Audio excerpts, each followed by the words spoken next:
Apakah benar ada weton tertentu yang lebih mudah dipanggil oleh penguasa gaib pantai selatan? Apakah benar mereka yang lahir di hari Legi memiliki getaran batin berbeda yang konon lebih selaras dengan energi Laut Selatan?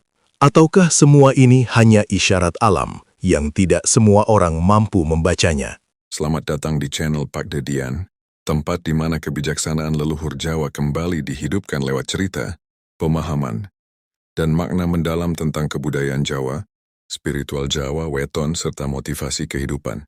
Assalamualaikum warahmatullahi wabarakatuh. Salam sejahtera untuk panjenengan semua, semoga hari ini selalu diberi kesehatan, keselamatan, dan kelimpahan rizki, amin ya rabbal alamin. Sedulur, tidak semua yang terlihat oleh mata bisa dipahami oleh nalar. Ada hal-hal yang hanya bisa dirasakan oleh batin yang peka. Dan dalam primbon leluhur Jawa, weton bukan sekadar hitungan hari. Ia adalah tanda, ia adalah getaran, ia adalah jejak takdir yang dibawa sejak pertama kali seorang bayi menghirup napas kehidupan. Sedulur, sebelum kita melangkah lebih dalam, tuliskan di kolom komentar panjenengan lahir weton apa, Legi, Pahing, Pon, Wage, atau Kliwon. Dan dari daerah mana panjenengan menyimak wejangan ini. Mari kita saling menyapa sebagai sedulur batin, karena malam ini kita akan membahas satu topik yang sering membuat bulu kuduk berdiri, tentang weton Legi dan kaitannya dengan pantai selatan, dengan sosok yang sangat dikenal dalam budaya Jawa, yaitu Nyi Roro Kidul. Namun ingat, kita membahas ini sebagai warisan budaya dan simbol, bukan untuk diyakini secara mutlak, tetapi untuk dipahami dengan kebijaksanaan. Tulis juga di kolom komentar dari kota mana panjenengan berasal, biar saya bisa kirimkan doa khusus dari sini untuk sedulur semua. Dalam hitungan pasaran Jawa, Legi berarti manis. Namun manis dalam pandangan leluhur Jawa bukan sekedar rasa di lidah, bukan pula sekedar kesan menyenangkan di permukaan. Manis adalah getaran. Manis adalah aura batin. Manis adalah cara seseorang hadir di dunia tanpa harus banyak bicara. Legi adalah kelembutan. Legi adalah welas asih. Legi adalah rasa yang teduh, yang membuat orang lain merasa aman hanya dengan berada di dekatnya. Orang yang lahir pada weton Legi seringkali tidak menyadari kekuatan yang ia miliki. Ia tidak merasa sedang memikat, namun orang lain merasa nyaman. Ia tidak berniat mempengaruhi, namun kehadirannya mampu menenangkan. Dalam primbon Jawa, ini disebut sebagai daya rasa. Pancaran batin yang tidak kasat mata, tetapi bisa dirasakan oleh siapapun yang peka. Tatapan orang Legi sering terlihat dalam, bukan tajam, tetapi menembus, seolah ada lapisan perasaan di balik sorot matanya. Ucapannya cenderung lembut, meski terkadang ia menyimpan kegelisahan sendiri. Perasaannya halus, mudah tersentuh, dan cepat menangkap perubahan suasana. Ketika orang lain belum menyadari ada yang tidak beres, orang Legi sering sudah merasakannya lebih dulu. Dan justru disitulah rahasianya. Kepekaan adalah anugerah. Namun, kepekaan juga bisa menjadi ujian. Leluhur Jawa sejak dahulu telah mengingatkan, sing alus atine, kudu luwih kuat pagere. Yang halus hatinya harus lebih kuat pagar dirinya. Karena sesuatu yang lembut mudah tersentuh, sesuatu yang peka mudah beresonansi. Orang Legi ibarat air tenang. Di permukaan tampak damai, namun di dalamnya ada arus rasa yang dalam. Ia bisa menyerap suasana sekitar tanpa disadari. Jika berada di lingkungan yang baik, ia akan tumbuh semakin lembut dan bijak. Namun jika berada di lingkungan yang penuh emosi, konflik, atau energi berat, batinnya bisa ikut terguncang. Itulah sebabnya orang Legi sering merasa lelah tanpa sebab yang jelas. Bukan karena fisiknya lemah, tetapi karena batinnya bekerja lebih keras dari yang ia sadari. Ia menangkap rasa orang lain, menyerap suasana, dan menyimpannya dalam diam. Dalam primbon Jawa, kemanisan Legi bukan untuk dipamerkan, tetapi untuk dijaga. Manis yang berlebihan bisa mengundang banyak hal datang tanpa disaring. Tidak semua yang tertarik membawa kebaikan. Tidak semua yang mendekat berniat tulus. Maka pagar diri menjadi penting. Pagar diri bukan jimat, bukan pula ritual yang rumit. Pagar diri adalah kesadaran. Pagar diri adalah kemampuan memilah rasa. Pagar diri adalah keteguhan hati agar tidak hanyut oleh perasaan sendiri. Orang Legi diajarkan untuk tidak mudah percaya pada getaran pertama. Tidak semua rasa adalah petunjuk.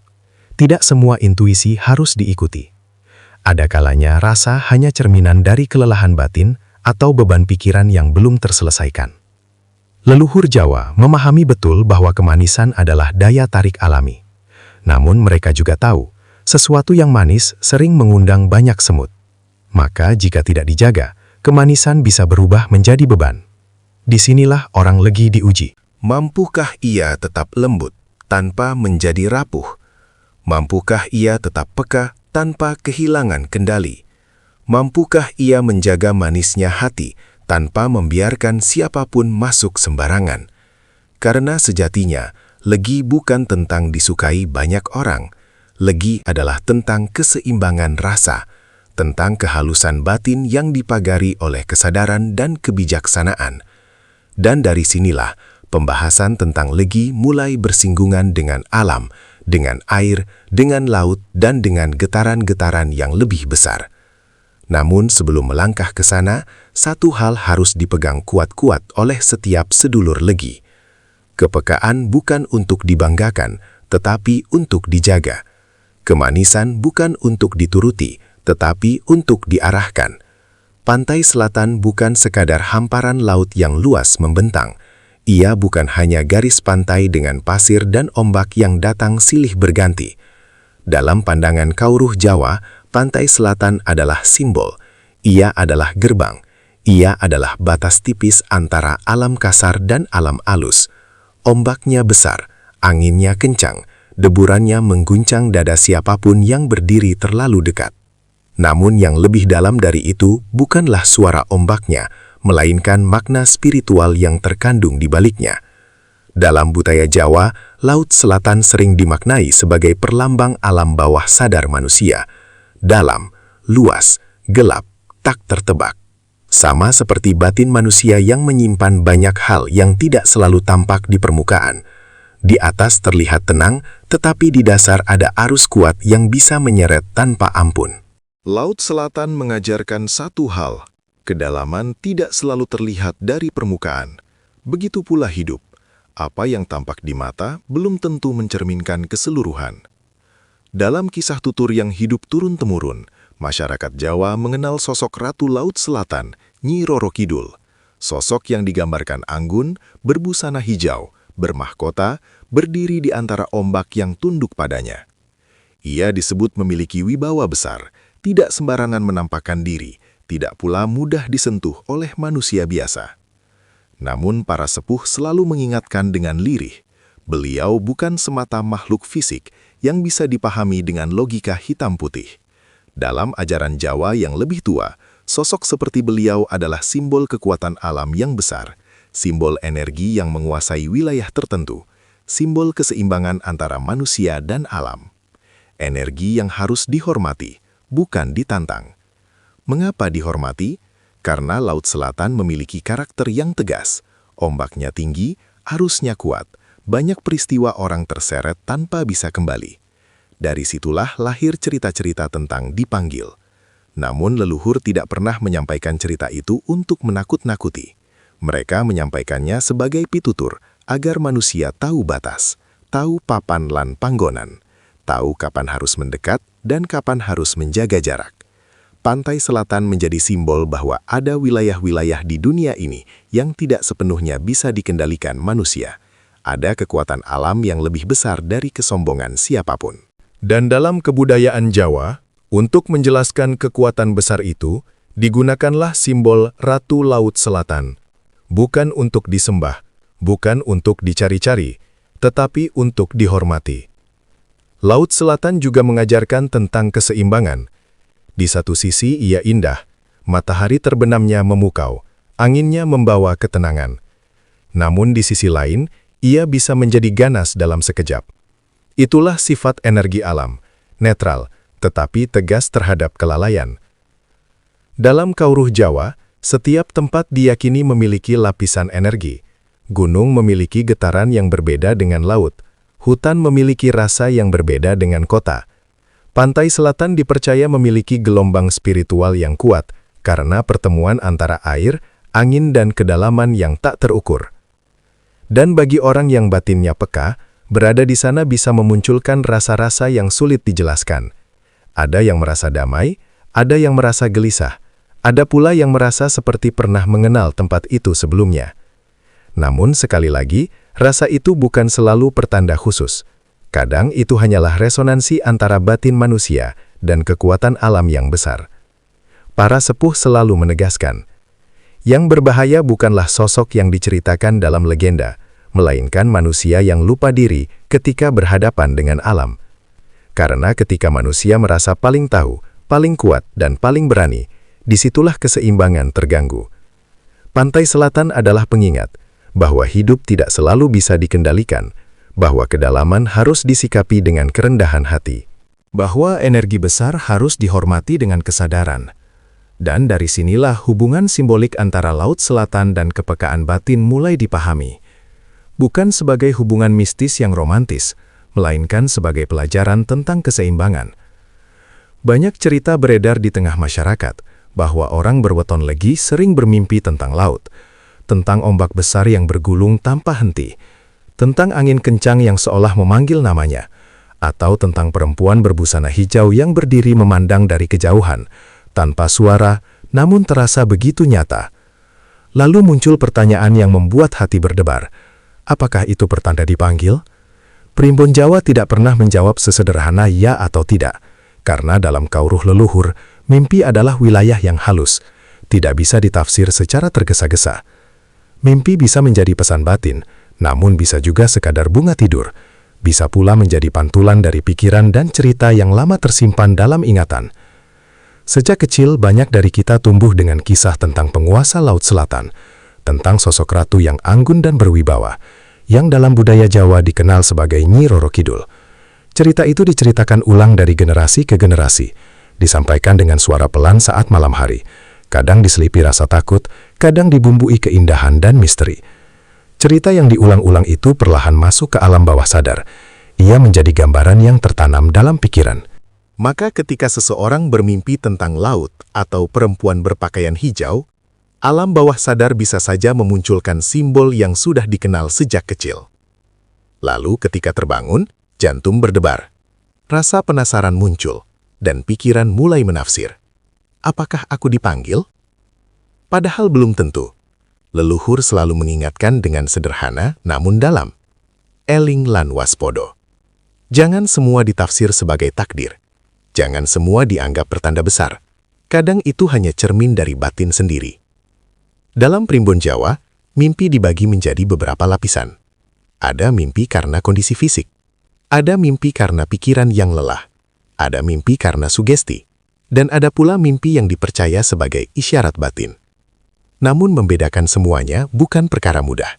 Dibutuhkan ketenangan hati dan kejernihan pikiran. Orang berweton legi dikenal memiliki rasa yang halus. Kepekaannya lebih tajam dibanding sebagian orang lain. Ia mudah menangkap getaran, mudah terpengaruh suasana, dan mudah menyerap cerita. Ketika batinnya sedang kosong, sedang gelisah, atau sedang banyak pikiran, mimpi bisa menjadi lebih hidup dan terasa nyata. Namun rasa yang kuat bukan berarti selalu bermakna gaib. Kadang mimpi tentang ombak besar hanyalah gambaran dari emosi yang sedang bergejolak. Ombak adalah simbol perasaan. Laut adalah simbol kedalaman pikiran. Perempuan berbusana hijau bisa jadi hanyalah simbol dari misteri yang belum terjawab dalam hidupnya. Primbon tidak mengajarkan untuk langsung percaya pada setiap gambaran mimpi. Justru yang diajarkan adalah menata batin terlebih dahulu. Jika setelah bermimpi seseorang menjadi lebih takut, lebih gelisah, atau lebih terobsesi, itu tanda bahwa ia perlu menenangkan diri, bukan malah mencari-cari pembenaran. Karena sugesti yang kuat bisa terasa seperti kenyataan. Sugesti yang terus dipupuk bisa berubah menjadi keyakinan. Dan keyakinan yang tidak ditimbang dengan nalar serta iman bisa menyesatkan arah. Leluhur Jawa sangat halus dalam menasihati. Mereka tidak melarang mempercayai mimpi, tetapi mereka juga tidak menganjurkan untuk menjadikannya pegangan utama hidup. Mimpi hanyalah salah satu bahasa batin. Ia perlu ditafsir dengan hati yang jernih dan sikap yang tidak berlebihan. Maka jika panjenengan berweton legi dan pernah bermimpi tentang Laut Selatan, jangan tergesa menyimpulkan. Tanyakan pada diri sendiri, bagaimana keadaan batinku akhir-akhir ini? Apakah aku sedang lelah, sedang banyak pikiran, sedang sering mendengar cerita yang sama? Karena bisa jadi mimpi itu bukan panggilan, melainkan ajakan untuk lebih mengenali diri sendiri. Di pantai selatan ada satu larangan tak tertulis yang sudah lama hidup di tengah masyarakat. Jangan memakai pakaian hijau. Larangan ini sering disampaikan dari orang tua kepada anaknya, dari pemandu pantai kepada wisatawan, dari para sepuh kepada generasi yang lebih muda. Disampaikan tanpa teriakan, tanpa ancaman, tetapi dengan nada penuh kehati-hatian. Lalu muncul pertanyaan, apakah karena takut dipanggil? Dalam Kauruh Jawa, warna hijau bukan sekadar warna. Hijau adalah simbol. Hijau melambangkan kesuburan, kesejukan, kehidupan, dan juga keselarasan dengan unsur air. Dalam tradisi tutur, warna hijau sering dikaitkan dengan Laut Selatan dan dengan sosok ratu yang dipercaya bersemayam di sana, yaitu Nyi Roro Kidul. Maka mengenakan warna hijau di pantai selatan dipercaya bisa menyamakan getaran. Seolah-olah manusia berusaha meniru atau menyelaraskan diri dengan energi yang lebih besar di tempat itu. Namun sesungguhnya, larangan ini bukan sekadar soal warna. Ia adalah simbol agar manusia tahu diri. Dalam budaya Jawa ada ungkapan, ngerti papan lan panggonan. Mengerti tempat, mengerti posisi, mengerti batas. Laut Selatan bukan kolam kecil yang bisa diperlakukan sesuka hati. Ombaknya besar, arusnya kuat, dasarnya dalam dan tak terduga. Banyak peristiwa orang terseret ombak bukan karena hal mistis, tetapi karena lengah, terlalu maju, atau terlalu percaya diri. Leluhur tidak menjelaskan semua ini dengan bahasa ilmiah seperti sekarang.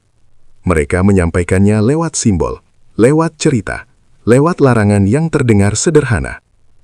Larangan memakai hijau adalah salah satu bentuk pitutur agar manusia tidak merasa setara dengan kekuatan alam. Karena dalam filosofi Jawa, kesombongan adalah awal dari celaka. Memakai hijau bukan berarti pasti terjadi sesuatu, tetapi jika larangan itu dipahami sebagai pengingat, maka ia menjadi pagar batin. Ia mengingatkan bahwa ada wilayah yang bukan milik manusia sepenuhnya. Ada ruang yang harus dihormati.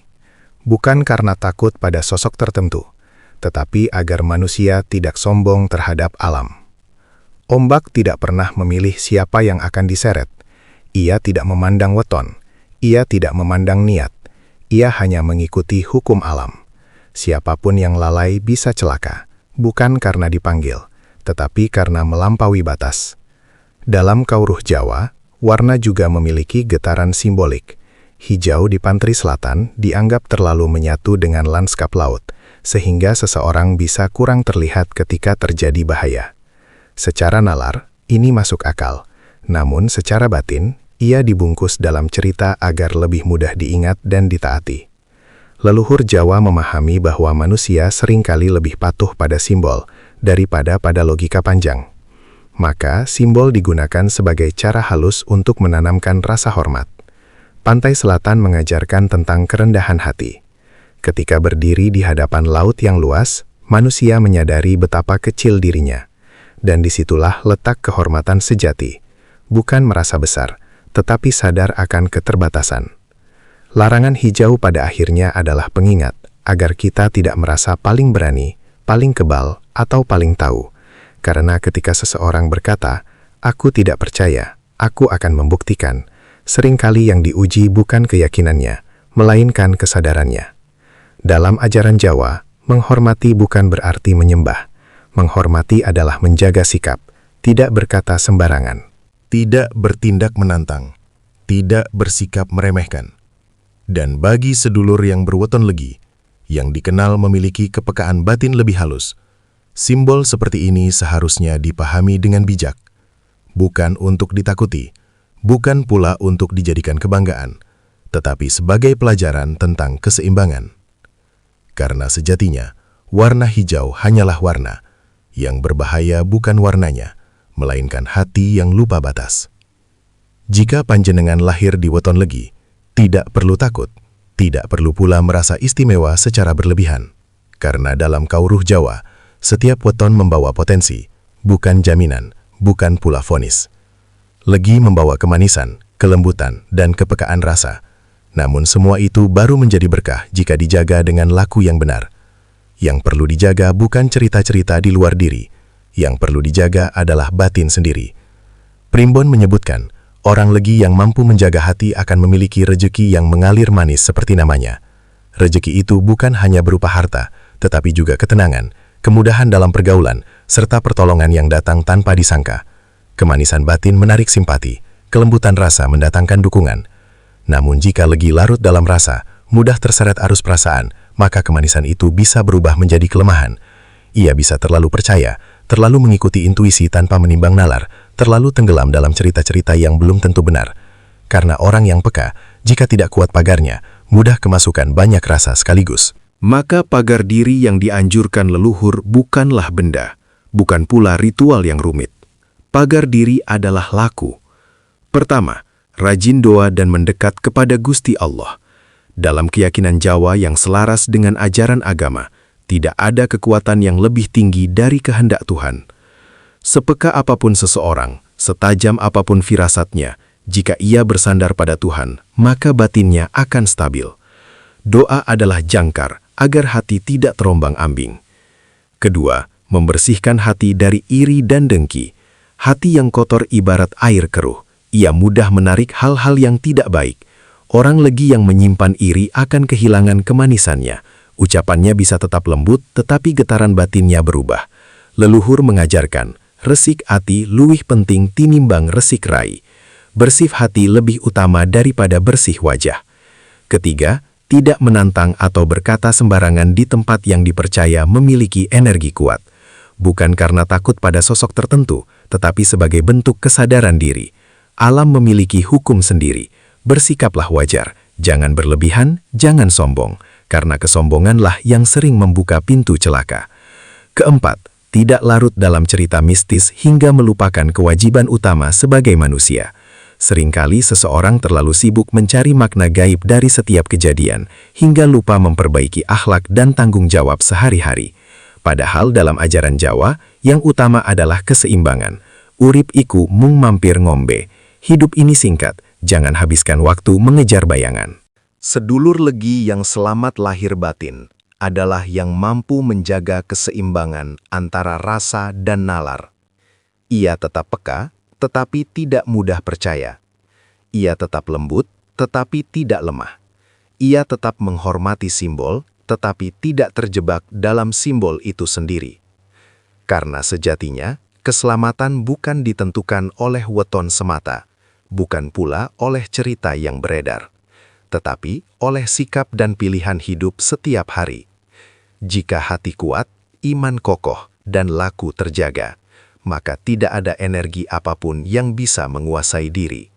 Sebab segala sesuatu tetap berada dalam kuasa Tuhan. Maka bagi panjenengan yang lahir di legi, jagalah manisnya hati, kuatkan pagarnya, dan tetap eling lan waspodo. Karena yang paling berbahaya bukanlah cerita di luar sana, melainkan hati yang lalai menjaga dirinya sendiri.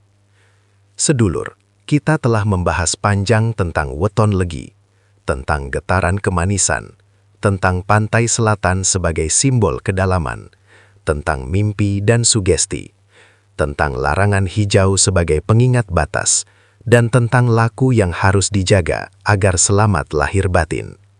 Kini, sampailah kita pada satu kesimpulan yang sederhana namun dalam. Benarkah weton legi lebih mudah dipanggil oleh penguasa Laut Selatan? Jawabannya kembali pada cara kita memahami simbol. Dalam budaya Jawa, sosok Nyi Roro Kidul bukan sekadar tokoh cerita, tetapi perlambang kekuatan alam yang besar. Dan weton legi bukan jaminan keterpilihan, melainkan gambaran sifat dasar yang halus dan peka. Kepekaan bisa menjadi anugerah. Namun tanpa pagar diri, ia bisa berubah menjadi celah. Pantai Selatan mengajarkan kita tentang batas. Ombak yang besar adalah peringatan bahwa hidup tidak selalu bisa ditaklukkan. Warna hijau adalah simbol agar manusia tahu diri. Mimpi adalah cermin batin, bukan selalu panggilan takdir. Pada akhirnya, bukan weton yang menentukan keselamatan, bukan pula cerita yang menentukan nasib, tetapi sikap, laku, dan hubungan kita dengan Gusti Allah. Jika hati bersih, doa terjaga, dan niat lurus, maka tidak ada energi apapun yang mampu menguasai diri. Karena dalam keyakinan Jawa yang selaras dengan agama, semua tetap berada dalam kehendak Tuhan. Maka sedulur legi, tetaplah lembut tetapi jangan lemah. Tetaplah peka tetapi jangan mudah hanyut. Tetaplah menghormati alam tetapi jangan terjebak dalam ketakutan. Hidup ini seperti laut, kadang tenang, kadang bergelombang. Namun selama kita tahu arah dan menjaga perahu, insya Allah kita akan sampai ke tujuan dengan selamat. Semoga bermanfaat. Terima kasih sudah menonton sampai selesai. Sampai jumpa di video selanjutnya. Wassalamualaikum warahmatullahi wabarakatuh.